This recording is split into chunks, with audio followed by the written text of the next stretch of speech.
Halo semua, berjumpa lagi dengan saya Guntur Romli di acara Buka-Bukaan kanal YouTube Genbi. Bahwa mereka secara sengaja mau menghancurkan sistem hukum kita. Kalau mereka sebagai penyidik, ya sebagai penyidik. Kalau dia sebagai penuntut umum, dia penuntut umum. Ya. Kalau dia sebagai hakim, ya dia sebagai hakim. Begitu juga pengacara. Itu prinsip dasarnya. Prinsip dasar ya. Secara khusus, Rosa ini memeriksa 3 orang. Oh, jadi Rosef sebagai penyidik memeriksa 3 orang temannya sendiri. Kemudian dia juga diperiksa sebagai saksi untuk perkara ini. Nggak masuk di akal aja bahwa dia bisa mengatur semuanya. Meskipun dia tampak seperti komandan. Iya, komandan tingkat apa dulu gitu loh ya.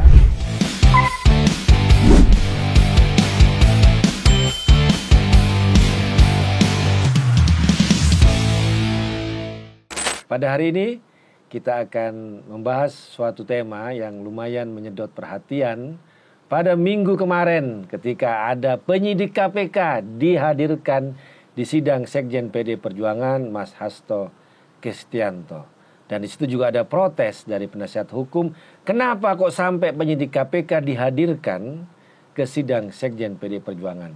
Bersama saya pada kali ini Dr. Magdir Ismail, selamat datang. Terima Pak kasih Magdir. Sudah diundang. Ya Pak Magdir, ini kemarin pernyataan dari Pak Magdir juga dari berita bahwa penasihat hukum dari Sekjen PDI Perjuangan Mas Hasto Kristianto memprotes kehadiran penyidik KPK yang dijadikan sebagai saksi fakta di sidang Sekjen.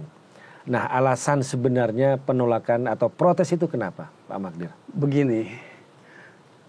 Prinsip dasarnya hukum acara pidana itu adalah mengatur kewenangan aparat penegak hukum. Ya, mereka tidak boleh melebihi kewenangan itu. Itu aturan pokoknya. Ya, kalau mereka sebagai penyidik, ya sebagai penyidik. Kalau dia sebagai penuntut umum, dia penuntut umum.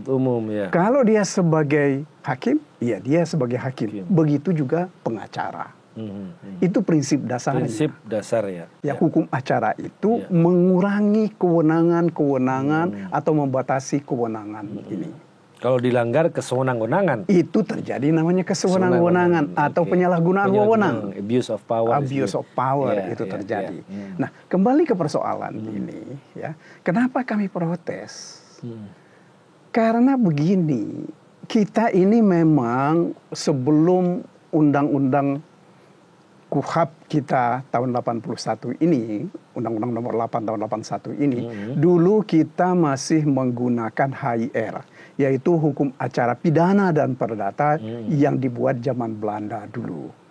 Nah, dalam praktek hukum ketika itu, pada masa sebelum, bahkan saya kira pada masih saat baru mulai berlakunya KUHP ini, ada hak atau kewenangan yang diberikan oleh praktek kita bahwa hakim diizinkan untuk memanggil penyidik. Ya, kalau hakim merasa bahwa keterangan saksi di persidangan itu berbeda dengan keterangan dia di dalam BAP. Kemudian di dalam persidangan dia mengaku si saksi ini mendapat tekanan atau penganiayaan oleh penyidik. Nah, karena ada kejahatan dalam tanda kutip yang dilakukan oleh penyidik. Inilah, sementara hakim harus membuktikan benar atau tidak dakwaan itu, maka penyidik dipanggil, dikonfrontir dengan saksi. Di persidangan. Nah, ini prakteknya. Ini praktek yang sebelum tahun 81, sebelum KUHP ya. Bahkan sesudah KUHP ini pun berlaku. Praktek ini kadang-kadang dilakukan. Karena hakim yang ingin melihat, karena bagaimanapun juga kan hakim itu kan melihat menegakkan keadilan, kebenaran, mencari kebenaran untuk agar supaya ada keadilan. Nah, itu gunanya. Jadi bukan saksi perbalisan itu bukan untuk membuktikan dakwaan, ya, kecuali terhadap fakta yang disangkal. Nah dalam sidang Pak Sekjen ini kan tidak ada yang namanya saksi sebelumnya berbeda Sampai dengan BAP. persidangan kemarin tidak ada saksi yang menyangkal BAP. Itu pertama yang nggak ada yang itu menyangkal. yang pertama. Ya tidak ada yang menyangkal. BAP. Mereka semua membenarkan apa yang disampaikan di dalam BAP. Bahkan kalau ada yang mereka merupakan kekeliruan mereka katakan yang benar itu adalah seperti ini. Sepertinya saya ada kekeliruan di dalam menyampaikan itu ketika saya diperiksa oleh penyidik dengan alasan itu kan sudah 5 tahun. Ya itu manusiawi gitu. Sesuatu yang buat kita sih ya nggak ada masalah gitu. Nah, kembali ke persoalan kita ini tadi. Kalau saya lihat ini adalah cara dari KPK dalam hal ini kolaborasi antara penyidik dan penuntut umum untuk menghukum Mas Hasto. Ya, kenapa? Karena yang mereka gunakan ini adalah dalam hukum pidana itu kita kenal apa yang kita sebut biasa dengan crime control model. Crime control model itu pada intinya adalah setiap orang yang didakwa itu harus salah. Nah ini dasar pikiran yang digunakan oleh mereka. Menghadirkan para saksi penyidik. Ya. Nah, sementara kan yang kalau dalam KUHP kan kita mengenal due process. Ya, orang itu tidak boleh dianggap bersalah sebelum diputus bersalah oleh hakim dengan putusan berkekuatan hukum tetap. Tetapi ini tidak. Mereka dari awal menganggap bahwa Mas Hasto ini sudah bersalah. Ya. Ini jelas dari keterangan-keterangan yang disampaikan oleh Rosa. Ya. Dia berdasarkan hasil penyelidikan dan seterusnya mengatakan bahwa Mas Hasto ini terlibat di dalam 2 kegiatan itu, yaitu melakukan suap dan melakukan perbuatan obstruction of justice. Nah inilah yang kita protes. Kita ini mau menegakkan hukum yang benar dan adil. Bukan sekedar kita lakukan proses hukum untuk menghukum orang. Nah sementara KPK terutama melalui penuntut umum dan penyidik tujuannya adalah bagaimana supaya Mas Hasto dihukum. Dia pokoknya bersalah lah. Pokoknya dia bersalah. Apapun caranya dipakai. Nah kalau dalam aturan setelah tahun 81 atau dalam KUHP kita, apakah seorang penyidik itu bisa dikategorikan sebagai saksi atau saksi fakta sehingga bisa dihadirkan di pengadilan? Di dalam KUHP tidak diatur tentang itu. Karena selalu kan tegas gunanya penyidik itu apa. Mereka adalah mencoba mencari fakta untuk menemukan fakta sehingga ada orang yang nanti dinyatakan bersalah ketika mereka lakukan penyidikan. Itu gunanya. Penyidik itu tuh mencari itu. Nah, ketika berkas perkara proses ini sudah diserahkan kepada penuntut umum, mestinya ketika itu penuntut umum tidak yakin dengan bukti-bukti dari yang diserahkan oleh penyidik kepada penuntut umum, itu kan ada proses kalau menurut KUHP, proses di mana mereka memperbaiki atau mereka meminta supaya diperbaiki proses pemeriksaan terhadap saksi-saksi. Tapi kan ini kan tidak dilakukan. KPK justru mempercepat penyerahan berkas perkara dan orang kepada penuntut umum, dari penyidik kepada penuntut umum, bahkan hanya dalam waktu 1 hari. Bahkan ingat tidak Guntur bahwa kami protes karena kami menyampaikan permintaan agar supaya saksi dan ahli diperiksa. Alasan mereka adalah karena kalau seingat saya, Rosa waktu kita bicara di waktu penyerahan tahap 2, dia mengatakan dia belum menerima surat itu. Ya kan dia terima atau tidak surat itu kan urusan internal mereka. Dia tidak bisa mengatakan saya tidak terima surat itu. Gitu loh. Ya kan? Ya, dan itu dinyatakan oleh Bung Febri Diansah, mantan juru bicara KPK, ini kasus tercepat pelimpahan dalam sejarah KPK. Dan pernah dihadirkan ke sini Bung Febri Diansah itu. Sepanjang yang saya tahu bisa jadi iya ya, karena saya terus terang memulai menangani perkara-perkara di KPK itu sejak tahun 2009 atau 2010. Oh, sejak awal berarti. Iya, periode kedua ya. Periode kedua awal. Periode kedua awal saya sudah menangani perkara-perkara di KPK, perkara korupsi di KPK. Dan memang saya kira ini termasuk belum pernah selama ini ada seperti ini. Itulah. Pak Magdir, memang ada berapa sih penyidik dan penyelidik KPK yang di BAP yang kemudian bisa dihadirkan ke persidangan Pak Sekjen itu?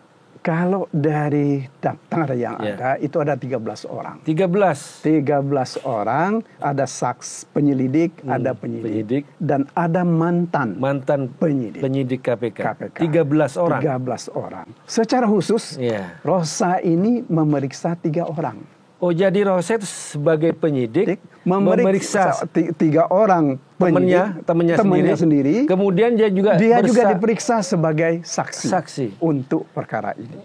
Makanya itulah yang saya katakan bahwa mereka secara sengaja mau menghancurkan sistem hukum kita. Mereka mau merusak aturan main, dan proses yang diakui dan kita lakukan selama ini dengan cara seperti ini. Gitu. Mungkin sekarang yang nggak diini sama KPK hanya hakimnya. Kalau penyidik, penuntut umum udah ada kolaborasi tanda kutip. Biarin aja KPK jadi hakimnya aja Pak Magdir kalau kayak gitu Pak Hakim. Aduh, kita tambah rusak. Kita tambah rusak ke negara ini. Gitu ini kelihatan sekali ini kan. Saya kira itu yang seharusnya dihindari oleh mereka. Seharusnya begitu ya. Kalau saya jadi pimpinan KPK misalnya, ya mestinya mereka lakukan introspeksi. Apalagi begini.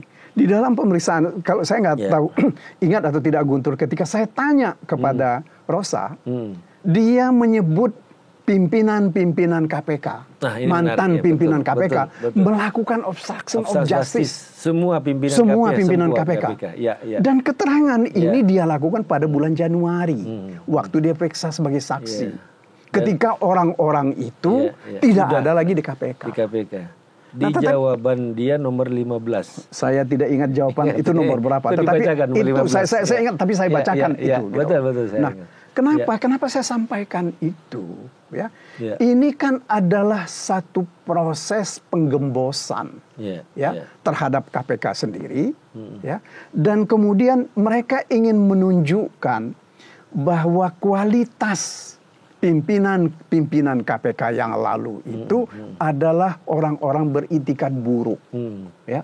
Karena dengan sengaja, salah satu di antaranya adalah tidak menyetujui penetapan Mas Hasto sebagai tersangka. Dan itu dituduh sebagai obstruction of justice. Nah, tetapi ketika saya tanya kenapa mereka nggak diperiksa, dia kan tidak menjawab belum. Dia bilang hanya menjawab belum. Hanya menjawab belum. Bahkan ingat nggak, ketika saya juga tanya mengapa orang yang dikatakan diceritakan ada yang menghalangi di PT IKA tidak diperiksa, juga dia bilang belum. Nah, ini kalau saya sih ngelihatnya, ini cuma ada satu kesengajaan untuk memframing banyak orang, bahwa begitu banyak orang melakukan kesalahan, melakukan kejahatan, membantu Mas Hasto. Sementara mereka sebagai pahlawan yang akan menegakkan hukum untuk perkaranya Mas Hasto ini. Saya mau mempertajam ke ini Pak Magdir, yang soal tuduhan Rosa terhadap mantan pimpinan KPK yang melakukan obstruction of justice, karena dalam ekspos mereka tidak setuju menetapkan Mas Hasto sebagai tersangka. Dan 5 pimpinan KPK waktu itu adalah Firly Bahuri, Nawawi Pomolango, Nul Gufron, kemudian Alexander Marwata, dan Lili Pantauli. Nah, ini sudah ada yang merespon. Pak Firly menyatakan bahwa waktu kejadian ekspos tanggal 8 dia sedang di Surabaya. Artinya itu hanya ada 4 pimpinan KPK. Dan Alexander Marwata, saya juga simak, sudah merespon. Saya siap untuk diperiksa. Dan juga ditanyakan ke pimpinan KPK saat ini katanya. Kalau memang pimpinan tidak menemukan ada yang bukti, dan itu secara kolektif kolegial memutuskan ini, apakah keputusan itu dianggap sebagai perintangan penyidikan? Pertanyaannya ini, Pak Magdir, bagaimana bisa seorang penyidik yang namanya Rosa bisa melawan keputusan kolektif kolegial dari 4 pimpinan KPK waktu itu? Iya, kalau saya sih begini, Ya. ya. Mungkin dia cuma mau cari nama aja. Rosa. Ya. Ya kita nggak tahu apakah atau memang ada order. Ada order ya. Dari pihak tertentu yang kita nggak tahu. Apakah memang ada order seperti itu? Karena bagaimanapun juga ya, paling kurang nih ya, seperti misalnya Pak Nawawi. Pak Nawawi itu sekarang ini jadi ketua pengadilan tinggi. Pengadilan tinggi. Saya tidak yakin bahwa orang seperti Pak Nawawi Pemolango ini yang sudah berkarir sekian lama akan mengorbankan dirinya, mengorbankan integritasnya untuk kepentingan yang nggak jelas seperti ini. Gitu loh, ya. Jadi kalau saya sih melihatnya ini adalah satu bentuk upaya dari Rosa ya memperbaiki citra dirinya, karena selama ini kan dia kan yang sangat dipojokkan oleh pemberitaan, misalnya terkait dengan penyitaan barang-barang dari Kusnadi, kan? Nah makanya sementara kan sebelum ini kan nggak pernah kita dengar bahwa dia itu melakukan perlawanan terhadap pimpinannya, ya kan? Belum pernah. Hanya saja memang saya ingat dulu waktu dia dikembalikan oleh pimpinan KPK atas permintaan Polri, memang cukup banyak orang yang protes ketika itu. Saya ingat itu. Nah, tetapi itu kan tidak ada urusannya dengan pimpinan KPK ini, gitu loh. Ya kan? Itu adalah urusan dia dengan lembaga asalnya.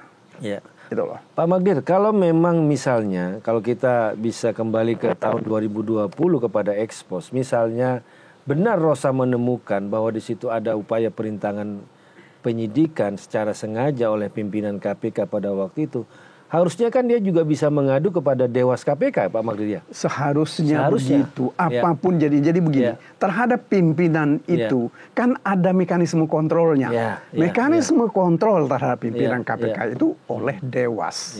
Oleh Dewas. Dan satu hal lagi, ini yang saya kira yang mesti kita lihat secara baik ya, bahwa menurut hemat saya, pimpinan KPK itu sesuai dengan ketentuan Undang-Undang KPK nomor 19. Mereka itu tidak punya kewenangan untuk menetapkan orang menjadi tersangka. Karena mereka bukan penyidik dan bukan penuntut umum. Jadi kalau seandainya ketika itu mereka tidak memberikan opini, ya itu sah-sah saja. Karena itu bukan kewenangan mereka. Walaupun dalam praktek masih saja memang mereka menandatangani surat perintah penyidikan, gitu loh. Tetapi kalau kita lihat hukumnya, hukum undang-undang tentang KPK, mereka bukan penyidik dan bukan penuntut umum. Gitu loh. Nah ini kan berbeda dengan undang-undang lama, undang-undang sebelumnya, di mana disebut bahwa mereka itu adalah penyidik dan penuntut umum. Jadi dari kesaksian Rosa sendiri memang sangat mencurigakan, apalagi kan waktunya baru bulan Januari 2025. Dan kita juga bisa berasumsi bahwa ternyata selama ini yang bisa dikatakan operator dari kriminalisasi terhadap Sekjen PD Perjuangan ya Rosa. Kok bisa dia ngelawan pimpinan KPK sebelumnya? Saya kira bisa saja kita sebut seperti itu ya, karena dia ini termasuk salah seorang penyidik yang sangat banyak memeriksa saksi-saksi. Saksi-saksi yang sekarang untuk perkara ini. Perkaranya Pak Sekjen. Bahkan khusus untuk penyelidik dan penyidik KPK, dia memeriksa 3 orang. 3 orang ya. 3 orang itu adalah Rizka Anungnata, kemudian Aulia Postiera, dan Todi Hendrawan Nurjianto. Semuanya ini ya, Rizka sudah kembali ke menjadi PNS Polri, ASN Polri. Nah, sementara ini adalah yang duanya masih di KPK. Nah, ketika kita melihat ada penyalahgunaan wewenang, kesenang-wenangan ketika penyidik juga dijadikan sebagai saksi. Nah, lihat bisa dikatakan ini prosedur yang manusiawi atau gimana, atau sejarah hukumnya itu gimana, Pak Magdir? Saya nggak yakin begitu ya. Bahwa ini kesalahan manusiawi. Karena begini, kalau kita lihat hukum tentang proses penyidikan penyidikan. Ini dari sedikit bacaan yang saya lakukan, itu proses penyidikan yang mulai dengan cara-cara yang hampir sama kita ikuti sekarang ini, itu mulai tahun 800-an. 800 Masehi. Abad 9. Abad ke-9 Masehi. Ketika itu gereja-gereja memulai, ya, karena menurut mereka ketika itu pemeriksaan pada awalnya adalah menuntut pengakuan orang. Bahwa orang diperiksa oleh penyidik itu adalah untuk membuktikan bahwa orang itu bersalah. Harus bersalah. Harus bersalah. Nah, itulah perkembangan kemudian sampai abad modern sekarang ini, perkembangan itu kan terus terjadi, gitu loh. Bahkan mulai bisa didampingi oleh penasehat hukum, punya hak ingkar dan lain-lain. Nah, ini gunanya untuk misalnya memang untuk membuktikan bahwa orang itu tidak bersalah sebelum dinyatakan bersalah oleh putusan pengadilan. Nah, sekarang ini yang mau dikembalikan oleh KPK ini, kita mau dikembalikan ke abad 9. Bahwa tersangka atau terdakwa ini harus salah. Salah. Ya. Dengan cara bagaimana? Yaitu penyidik diperiksa untuk membuktikan kebenaran dakwaan. Dakwaan mereka bikin sendiri, keterangan-keterangan saksi mereka konsolidasikan sendiri gitu. Nah, makanya itu kalau saya sih melihat ini memang ada orkestrasi yang dibuat, kita nggak tahu di luar KPK atau di luar penyidik ini adalah orkestrasi untuk menyalahkan Pak Hasto sebagai sekjen. Jadi Rosa ini bukan manusia abad 21. Dia manusia sebelum abad ke-9.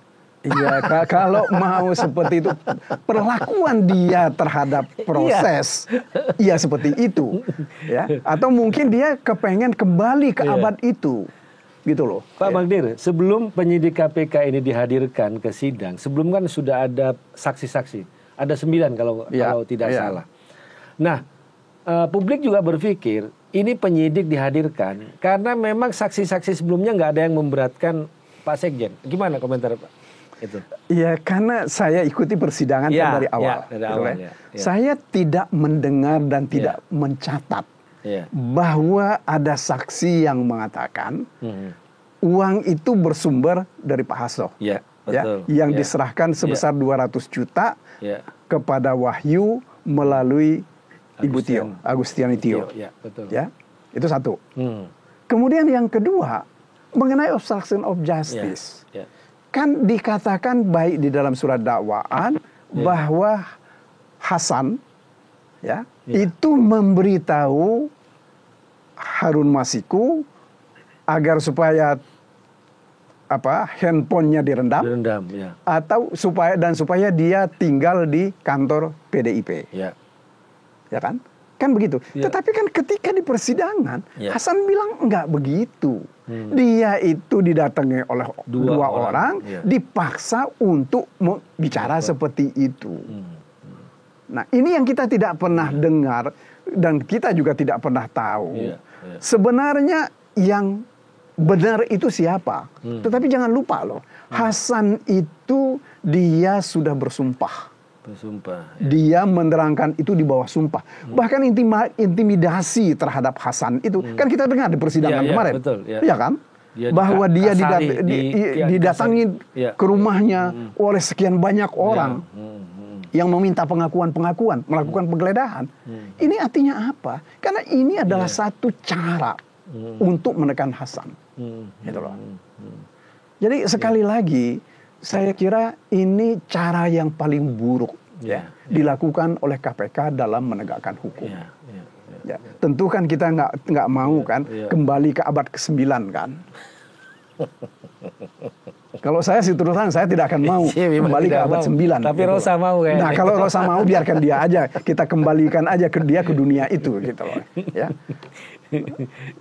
Nah, termasuk juga kejadian yang perintangan penyidikan menarik yang ditanyakan oleh Bung Patra soal di PT IKA itu kan yang ternyata yang menahan penyidik KPK yang datang katanya petugas polisi, keterangannya juga oleh yang sampaikan oleh Rosa, dan petugas polisi itu juga tidak diperiksa seperti yang ditanyakan oleh Pak Magdir. Dan juga ternyata Rosa juga tidak melihat apa yang disebut dengan perintangan yang dituduhkan kepada Pak Hasto. Ya makanya itu yang saya tanyakan pada hari itu. Apakah dia melihat Pak Hasto bicara dengan petugas yang itu, merintangi penyidik? Dia bilang tidak. Mereka juga tidak diperiksa. Jadi kan semuanya ini kan cuma asumsi pikiran buruknya Rosa aja gitu loh, ya kan? Guntur ingat nggak? Ketika saya tanya, apakah dia juga memberikan bukti-bukti hasil penyidikan kepada Rizka Anungnata, ya, dan dia akui itu. Makanya itu yang saya katakan di awal tadi, ini ada orkestrasi untuk menghukum Mas Hasto. Artinya apa? Apa yang diterangkan oleh saksi-saksi ini bukan yang mereka alami sendiri. Betul. Gitu loh. Tidak mereka saksikan. Tetapi mereka terangkan. Nah, bagaimana mereka mau menerangkan itu? Dikasih inputnya oleh penyidik. Itu. Nah, jadi sebenarnya yang melakukan obstruction of justice itu adalah penyidik KPK ini. Jadi konstruksi hukum itu sudah dibangun oleh Rosa. Ketika saksi-saksi yang asli tidak bersaksi sesuai dengan keinginannya Rosa, dia membuat gerombolan penyidik dan mantan penyidik dikasih bahan, seperti kepada Rizka, asumsi dia, orang lain suruh bicara, dia yang meriksa juga mereka, dan juga dihadirkan di pengadilan. Kira-kira begitu ya, Pak Magdir? Saya nggak yakin begitu. Bagaimana? Menurut Guntur, Rosa ini punya kekuasaan dan kewenangan sebesar itu nggak? Ya, kalau dia punya itu tidak, tapi kan tentu saja ada orang di belakangnya yang bisa mengatur semuanya. Nah, karena begini, tanggung jawab penuntutan itu adalah direktur penuntutan di KPK. Atasan direktur penuntutan ini adalah deputi penindakan. Atasan dari deputi penindakan ini adalah pimpinan KPK. Ya. Jadi kalau ditanya kepada saya nggak yakin ini Rosa itu main sendiri. Ya, nggak mungkin. Karena bagaimanapun juga, ya kalau ini terlalu besar dari jangkauannya Rosa. Dan ya nggak masuk di akal aja bahwa dia bisa mengatur semuanya. Ya. Meskipun dia tampak seperti komandan. Iya, komandan tingkat apa dulu gitu loh ya. Ini kan ada komandan pelton ya kan. Ada brigade gitu dan seterusnya. Nah, pertanyaan terakhir Pak Magdir. Setelah melihat persidangan kemudian juga dari saksi yang benar-benar terlibat dalam suatu peristiwa, kemudian dihadirkan penyidik KPK itu. Penilaian Pak Magdir bagaimana proses hukum ini? Kalau saya sih ngelihatnya bahwa proses hukum ini bukan proses hukum untuk mencari keadilan, dan mencari kebenaran. Tetapi ini proses hukum ini adalah membenarkan tesis kita selama ini. Ini adalah satu proses hukum ya untuk kepentingan politik. Ya. Atau ada campur tangan politik di dalam proses. Mungkin kalau saya lebih cenderung untuk mengatakan proses hukum ini terjadi karena ada campur tangan politik orang-orang politik yang mempunyai kekuasaan di eksekutif. Karena ini kan nggak ada urusannya dengan legislatif atau yudikatif, gitu loh ya. Ini adalah urusannya dengan kekuasaan yang dipegang oleh orang eksekutif. Karena bagaimanapun juga Guntur mesti seingat saya, kita sudah lama bicara, bahkan di dalam eksepsi pun saya ingat kami bicara juga, kami sampaikan bagaimana proses Mas Hasto untuk menjadi tersangka. Ya, dia didatangi oleh orang, iya kan? Iya, betul. Ya. Kemudian tidak lama kemudian suruh mundur. Kalau tidak mundur dia akan jadi tersangka. Dan itu kejadian. Betul. Itu loh. Betul. Ya kan? Nah, jadi sekali lagi saya kira ini yang harus menjadi perhatian kita semua. Ya, perhatian para penegak hukum. Mereka harus berani dan jujur mengatakan perkara ini bukan perkara pidana. Bukan perkara pidana. Ya. Mas Hasto harus mereka berani membebaskannya. Gitu loh.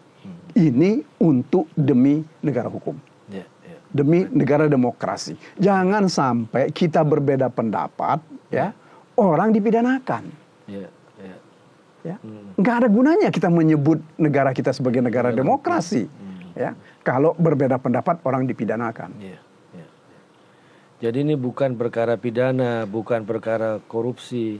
Mas Hasto bukan pejabat publik, bukan pejabat negara, tidak ada uang negara yang di situ dirugikan. Memang kalau kita lihat bahwa di dalam Undang-Undang Tipikor itu suap itu termasuk korupsi. Memang termasuk korupsi. Tetapi persoalannya di dalam perkaranya Mas Hasto ini uang suap yang diberikan melalui Ibu Tio kepada Wahyu Setiawan itu tidak berasal dari Mas Hasto.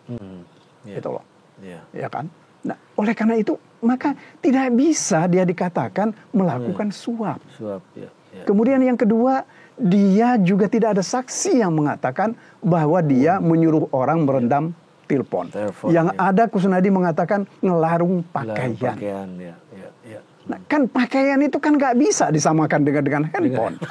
Ya kan? Sangat berbeda. Dua hal yang ya perbedaannya itu jauh sekali begitu loh ya. Jadi sekali lagi kalau menurut saya hakim harus berani dan dengan jiwa besar.